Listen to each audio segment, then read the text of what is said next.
लोगों को जातियों से बढ़कर आगे निकलना होगा। हम ब्राह्मण हैं, फला क्षत्रिय हैं, फला वैश्य हैं, फला शूद्र हैं, फला अगड़े, फला पिछड़े, इससे हमको निजात लेनी होगी, इससे हमको जुदा होना होगा।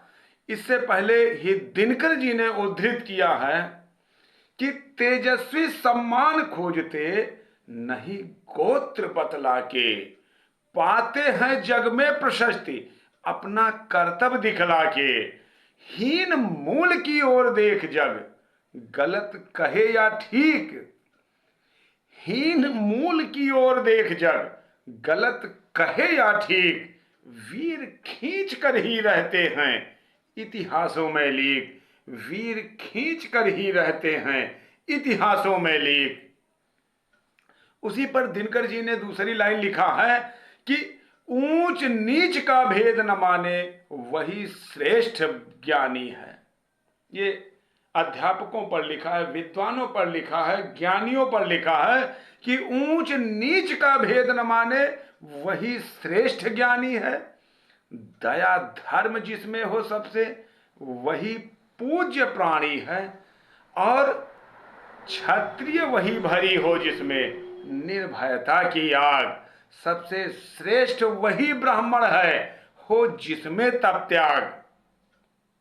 अब दिनकर जी ने अपनी रश्मिरथी के माध्यम से बहुत बढ़िया उद्धरण दिया है, बहुत बढ़िया रचना का वर्णन किया है, जो है रश्मिरथी, जिसका अर्थ है सूर्य का सारथी।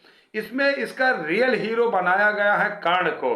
वैसे वस्तुतः देखा जाए तो पूरी महाभारत में अगर कोई पराक्रमी, कोई योद्धा, कोई त्यागी, कोई संयमी और कोई विश्वसनीय था तो वह सिर्फ और सिर्फ कर्ण था। कर्ण को ही पाने के बाद दुर्योधन और बड़े विश्वास वाला और दंभ वाला हो गया था, और उसको विश्वास था कि जब तक मेरे साथ कर्ण है मेरा धरती का कोई भी पराक्रमी, कोई भी योद्धा मेरा बाल बांका नहीं कर सकता। और वो कर्ण कौन था? सूत पुत्र। वस्तुतः उसकी माता कुंती थी, पिता सूर्य थे, लेकिन कौमार्य में ही माता कुंती को, कुंवारेपन में ही कर्ण की पैदाइश होती है। तो माता कुंती ने अपने उस नवजात दुधमुहे बच्चे को ले जाकर गंगा की धार में छोड़ आती हैं, और गंगा की धार में छोड़ने के बाद उसको, कर्ण को पाते हैं भीष्म का रथ हाँकने वाले एक सारथी जो सूत थे। रथ हमेशा सूत्र ही हाँकता था उस जमाने में। और उस सारथी की पत्नी का नाम था राधा। राधा ने मां का जैसा रूप दिखाया अपना।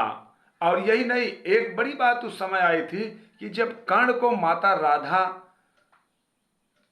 मिली या राधा को कर्ण मिला तो राधा की कोई औलाद नहीं थी,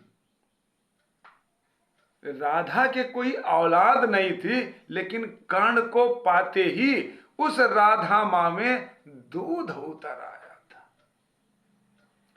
प्रकृति की रचना देखिए, भगवान का रूप देखिए, कैसे परिकल्पित करते हैं।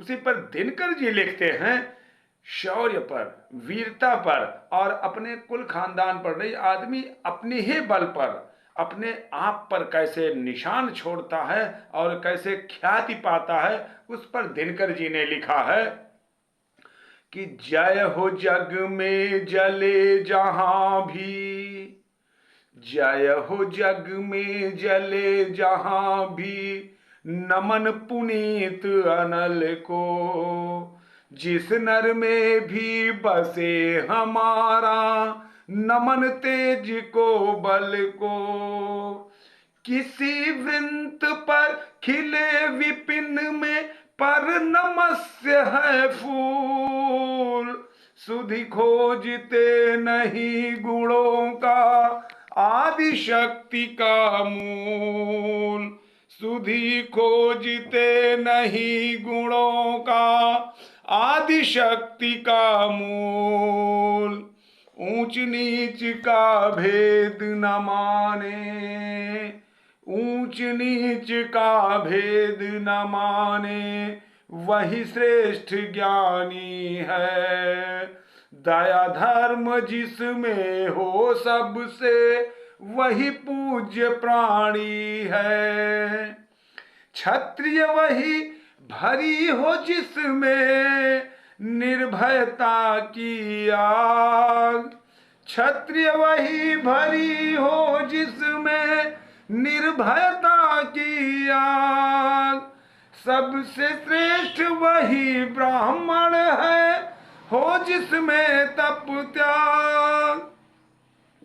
तेजस्वी सम्मान खोजते नहीं गोत्र बतला के, पाते हैं जग में प्रशस्ति अपना कर तब दिखला के। हीन मूल की ओर देख जग गलत कहे या ठीक, वीर खींच कर ही रहते हैं इतिहासों में लीक।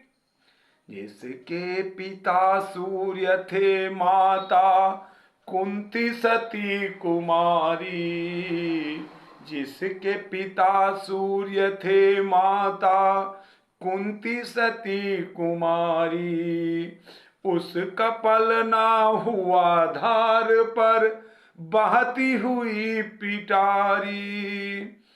सूत वंश में पला चखा भी, सूत वंश में पला चखा भी नहीं जनन का छीर। निकला कर्ण सभी युवकों में तब भी अद्भुत वीर। तन से समर सूर मन से भावुक और स्वभाव से दानी। जाति गोत्र का नहीं शील का पौरुष का अभिमानी। ज्ञान ध्यान शास्त्रार्थ शास्त्र का कर सम्यक अभ्यास। अपने गुण का किया कर्ण ने आप स्वयं सुविकास। अपने गुण का किया कर्ण ने आप स्वयं सुविकास। यदि आपने अभी तक चैनल को सब्सक्राइब नहीं किया है तो आपसे गुजारिश है, निवेदन है, प्रार्थना है, आग्रह है कि आप चैनल को सब्सक्राइब करते हुए बेल आइकन की बटन को दबाइएगा और वीडियो को लाइक करते हुए शेयर करिएगा। आपका सबका परम साधुवाद।